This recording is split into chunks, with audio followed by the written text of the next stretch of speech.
विद्यार्थी मित्रांनो, माझे नाव आहे भक्ती क्षीरसागर। मी तुम्हाला या पुस्तकाविषयी दोन शब्द सांगणार आहे। तुम्ही शांततेने ऐकावे अशी माझी नम्र विनंती। माझ्या शाळेचे नाव आहे जिल्हा परिषद माध्यमिक शाळा पानकनेरगाव, तालुका सेनगाव, जिल्हा हिंगोली। या पुस्तकाचे नाव आहे समज घ्या आणि आता बदलायचं नाही। या पुस्तकाचे लेखक आहे शिवा जंगले। या पुस्तकाची किंमत आहे 50 रुपये। हे पुस्तक मला खूप आवडतं। नाव आहे जिल्हा परिषद माध्यमिक शाळा पानकनेरगाव, तालुका सेनगाव, जिल्हा हिंगोली। एका नदीकाठी एक गाव होते। त्या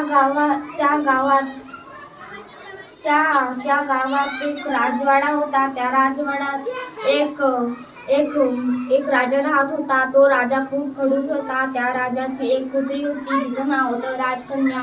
ती स्वभावाने खूप चांगली होती, पण तिला त्या राजवाड्याच्या बाहेर जा वाटत होतं, पण तिच्या वडिलांनी तिला जाऊ दिले नाही। त्यामुळे ती त्या राजवाड्यातच राहत होती।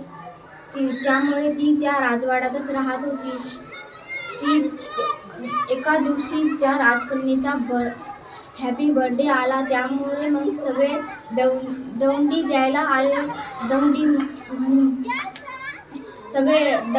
त्या दौंडीमध्ये एक खूप सुंदर मुलगा होता।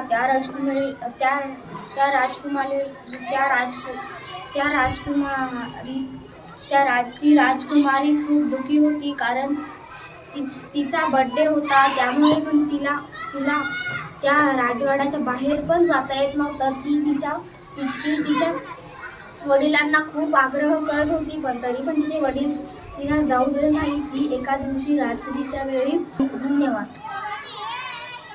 धन्यवाद।